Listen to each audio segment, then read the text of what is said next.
ربیع الاول میں سیدہ آمنہ کا ذکر نہیں ہوگا تو کیا کس مہینے میں ہوگا بھائی؟ اگر ربیع الاول میں حضرت عبداللہ کا ذکر نہیں ہوگا تو کب ہوگا؟ یہ جو آب زمزم ٹنوں کے حساب سے پیے جا رہے ہو، جس نے یہ آب زمزم کا کنواں کھودا ہے اس عبد المطلب کا ذکر اگر ربیع الاول میں نہیں تو کب ہوگا؟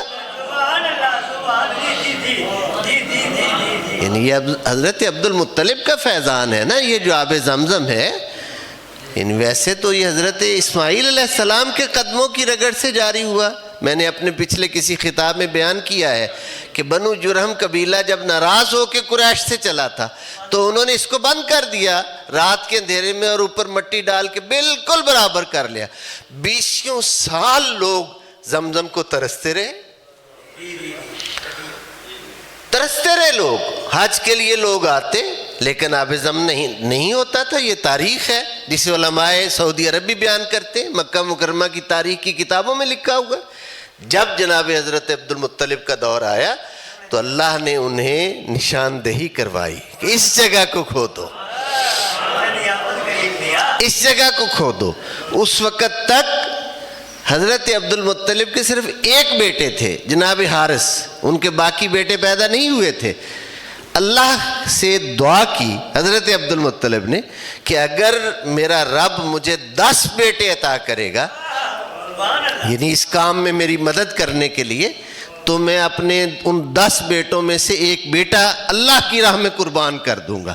وہ حضرت ابراہیم والا جذبہ اور حضرت اسماعیل کا وہ سارا منظر آنکھوں میں تھا. وہ خود ذبیح اللہ ہے تو اگر اللہ مجھے 10 بیٹے دے تو یا اللہ میں ایک بیٹا ان میں سے پھر اس یادگار کے طور پر تیرے نام پر قربان کر دوں گا.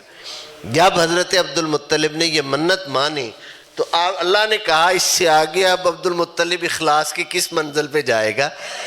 زمزم کا کنواں برآمد ہو گیا. اب حضرت عبد المطلب کو اللہ نے بیٹے وقت کے ساتھ ساتھ قدرت عطا کرتی رہی. سب سے چھوٹے بیٹے حضرت عبداللہ ہیں. 10ویں بیٹے حضرت عبد المطلب کے مختلف ازواج میں سے 10ویں بیٹے حضرت عبداللہ ہیں. جب حضرت عبداللہ بڑے ہوئے حضرت عبداللہ اور حضرت ابو طالب ایک ہی والدہ سے ہیں. حضرت عبداللہ اور حضرت ابو طالب ایک ہی ماں سے ہیں اور ان کی والدہ ماجدہ کا نام جناب فاطمہ ہے. حضور کی دادی جان کا نام بھی فاطمہ، حضور کی پیاری چچی جان کا نام بھی فاطمہ اور حضور کی سب سے پیاری بیٹی کا نام بھی فاطمہ. جب حضرت عبداللہ کچھ بڑے ہوئے تو جناب حضرت عبد المطلب نے کہا میں اپنی نظر پوری کروں گا. میں نے جو اپنے رب سے عہد کیا تھا میں اسے پورا کروں گا. میں نے اپنے بیٹوں کو قرہ نکالتا ہوں جس کا نام نکل آئے جسے میرا رب پسند کرے میں اس کے مطابق اپنا بیٹا قربان کر دوں گا. حضرت عبداللہ کا نام نکل آیا قرآن میں. جناب حضرت ابو طالب لپٹیں روئیں حضرت عبد المطلب کے قدم پکڑیں کہ ہم یہ کام آپ کو نہیں کرنے دیں گے. کچھ دانا لوگوں نے وہ تو اپنے حضرت عبد المطلب سے میرے دھیان سے سنیے میں کیا کہہ رہا ہوں. حضرت عبد المطلب جو حضور کے نور کے امین سے ان سے بڑا دانا کون ہو سکتا تھا، لیکن چونکہ وہ جذبہ عشق الہی سے سرشار تھے اس لیے ان کی توجہ کسی اور طرف جا نہیں رہی تھی. کسی دانا آدمی نے کہا ایسا کرو اونٹوں کا کوڑا نکالو، اگر اونٹ نکل آئیں تو اونٹ ان کے بدلے اونٹ قربان کرو. 10 اونٹ سے سلسلہ شروع ہوا. 10 اونٹ کی پرچیاں پھر حضرت عبداللہ کی پرچی، پھر 20 اونٹ کی پرچیاں پھر حضرت عبداللہ کی پرچی نکلتی ہے. 30 40 50 100 اونٹ. جب 25 قرہ 100 اونٹ پر گیا تب قرہ جو تھا وہ بجائے حضرت عبداللہ کے اونٹوں کی طرف نکلا. 100 اونٹ. اللہ یہ اشارہ تھا اللہ تعالیٰ کی طرف سے. حضرت عبد المطلب نے حضرت عبداللہ کے بدل میں 100 اونٹ یعنی دیت ان کی جان کے بدلے راہ خدا میں یہ قربان کرتا ہوں. 100 اونٹ حضرت عبداللہ کی دیت میں قربان کیے اور میں اپنے پاک پروردگار پہ قربان جاؤں کہ جب میرے رب نے قصاص کا حکم دیا تو اس میں خون بہا کی دیت جو مقرر کی وہ 100 اونٹ ہی مقرر کی جو حضرت عبد المطلب نے رکھی ہوئی تھی. یعنی اگر کسی سے قتل عمد ہو جائے، کوئی جان بوجھ کر کسی کو قتل کر دے، تو خاندان والے اگر پسند کریں تو ان کو اس کی جان کے بدلے میں قصاص میں قاتل کو قتل کرنے کی بجائے 100 اونٹ اگر وہ لینے پر راضی ہو جائیں، دیت کا مطلب ہے خون بہا، جان کے بدلے جو دی جانے والی چیز ہے، اسلام نے 100 اونٹ ہی جو تھے وہ دیت مقرر کی۔ یہ حضرت عبد المطلب کا اپنے رب سے تعلق تھا۔ تو یہ زمزم پیے جا رہے ہو، حضرت عبد المطلب کا ذکر نہیں کرتے، اگر ربیع الاول میں ذکر نہیں ہوگا تو کب ذکر ہوگا؟ جو میں نے آج اہم نقطہ آپ کو دیا ہے، یعنی جب کبھی آپ کی کسی کے ساتھ میلاد پر ڈسکشن ہو، بات ہو، مختلف خیالات کے لوگ ہمیں بھی معاشرہ میں ملتے ہیں، آپ بھی معاشرہ کا حصہ ہو، آپ سے بھی باتیں ہوتی ہیں، تو آپ کو بھئی میلاد نہ مناؤ، ہم نہیں کہتے کہ میلاد مناؤ، نہ مناؤ، میلاد نہ مناؤ، لیکن یہ تذکرے جو ہیں ان کو تو کرو، یا دکھاؤ تمہارے کس عالم نے کیے ہیں۔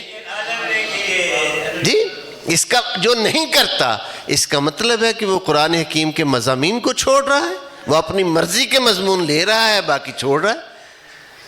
بات میں سمجھ میں آئی یا نہیں ہے؟ اپنی مرضی کی آیتیں لے لیں گے، جن آیتوں سے شان مصطفیٰ ظاہر ہوتی ہے، جن آیتوں سے عظمت مصطفیٰ ظاہر ہوتی ہے، وہ مجھے ذرا سناؤ کسی کا کلپ نکال کے کہ وہ بیان کر رہا ہے کوئی؟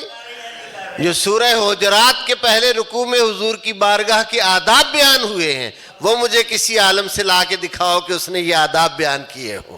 جب وہ خود تعظیم رسالت کا قائل نہیں ہے تو وہ آداب کو آگے کیسے بیان کرے؟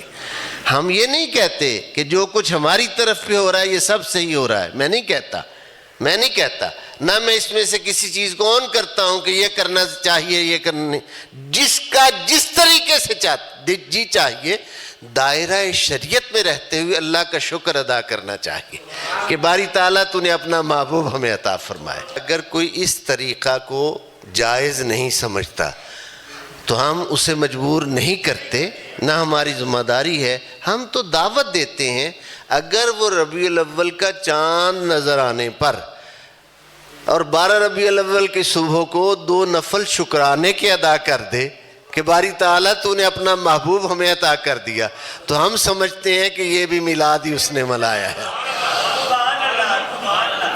یہ بھی میلاد منایا ہے۔ اگر کوئی ربیع الاول میں 1.25 لاکھ 2 لاکھ 5 لاکھ 10 لاکھ دفعہ درود پڑھ کے حضور کی بارگاہ میں پیش کر دے تو ہم سمجھیں گے کہ یہ بھی اس نے اپنا فریضہ امتی ہونے کا نبھایا ہے۔ کچھ تو کرو یار، تم تو بالکل ہی اس موضوع سے ہی دور ہو گئے جس موضوع کو قرآن حکیم بیان کرتا ہے۔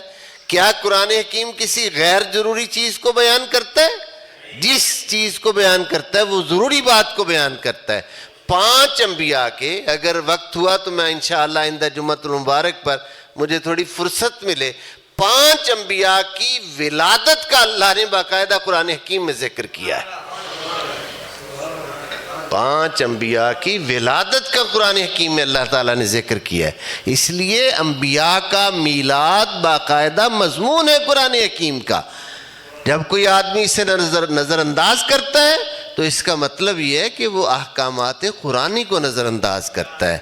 باقی ہمیں اپنے معاملات میں بھی بہت سی اصلاح کرنے کی اشد ضرورت ہے۔